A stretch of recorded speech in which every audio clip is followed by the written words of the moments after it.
स्वागत है आप सभी का। इस समय दुनिया की जो सबसे बड़ी खबर है या चल रही है वो है इजराइल और फिलिस्तीन को लेके। दोस्तों, इजराइल भारत को अपनी माँ क्यों कहता है, इजराइल सदियों से भारत के लिए क्यों खड़ा रहा है, इस पे थोड़ा हिंट देंगे और सच्चे 100 करोड़ सनातनियों को इजराइल के साथ समर्थन में क्यों खड़ा रहना चाहिए, इस पे भी थोड़ा चर्चा करेंगे 20% सेकुलर समाज को छोड़ के। दोस्तों, शायद आप लोगों को पता न हो, इस पृथ्वी पर सनातन धर्म के बाद जिस धर्म का उदय हुआ वो यहूदी धर्म है।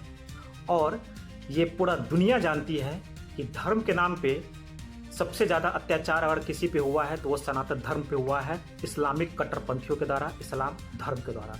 उसी तरह जैसे ही यहूदी धर्म का उदय हुआ उसके बाद इस्लामिक कट्टरपंथियों ने उसे भी नष्ट और तबाह करने के लिए यहूदियों धर्म पे अत्याचार और हमले करने शुरू कर दिए थे। उसी की लड़ाई इजराइल आज तक लड़ रहा है। जिस तरह से सदियों से सनातन धर्म की लड़ाई सनातनियों ने लड़ना शुरू किया था और आज तक लड़ रहा है, उसी तरह इजराइल भी अपने धर्म के लिए धर्म की लड़ाई लड़ रहा है। और जो 50% दुनिया के लोग यानी मुस्लिम इस्लामिक देश व्यवस्था जो फिलिस्तीन को लेकर अपना हमदर्दी दिखा रहे हैं, उन लोगों को जरा इतिहास पढ़ के आना चाहिए। अगर इतिहास पढ़ेंगे तो रोंगटे खड़े हो जाएंगे भाई। और आप ये जान के हैरान हो जाएंगे कि जो इस तरह से भारत ने मुगलों का अत्याचार एक सदियों से लेके और आज तक उसके खून के द्वारा सहा है और सह रहा है, उसी तरह यहूदियों ने भी इस्लामिक व्यवस्था से प्राचीन समय से लेके अभी तक झेल रहा है। और दुनिया को इजराइल को लेकर लगता है कि उसका कुछ पर्सनल और कुछ विवादित आपस का मामला है। नहीं दोस्तों, ये धर्म की लड़ाई है। इसलिए हमने इस वीडियो को बनाया है क्योंकि ये सनातन धर्म की बात थी। क्योंकि हमारा जो धर्म, हमारा देश जो इतना पीछे हुआ वो सिर्फ एक आतंकी और एक कट्टरपंथ धर्म की वजह से इतना पीछे हुआ। उसी तरह जिस तरह से इजराइल को परेशान किया जा रहा है। दोस्तों, ये सोचने वाली बात है ना कि दुनिया में सिर्फ 2 धर्म पे ही इस तरह से अत्याचार क्यों हुआ है भाई? क्यों हुआ है?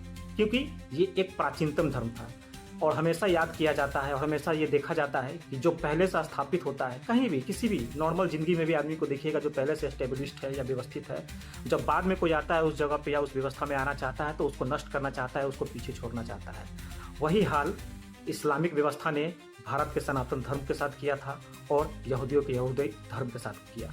इसी वजह से उस समय की लड़ाई में जब एक समय यहूदियों पर अत्याचार हो रहा था तो भारत ने, सनातनियों ने यहूदियों को शरण दिया था अपने यहाँ, और वहीं से यहूदियों ने एक साथ मिलकर यहूदी धर्म के लोग ने एक इजराइल जैसे साम्राज्य की स्थापना की थी।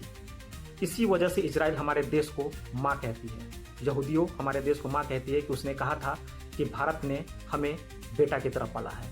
और वही एक समय जिसकी शुरुआत होती है कि इजराइल पृथ्वी या दुनिया चाहे जिधर से जिधर हो जाए, इजराइल हमारा साथ कभी नहीं छोड़ सकता। इस चीज़ को याद रखिएगा।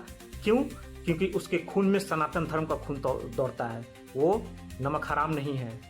उसका पता है कि सनातन धर्म में किसी के एहसान को कैसे चुकाया जाता है। जो एहसान एक सनातन धर्म के नाते इजराइलियों पर, यहूदियों पर भारत ने किया था, वही एहसान इजराइल उस समय से और आज तक चुका रहा है।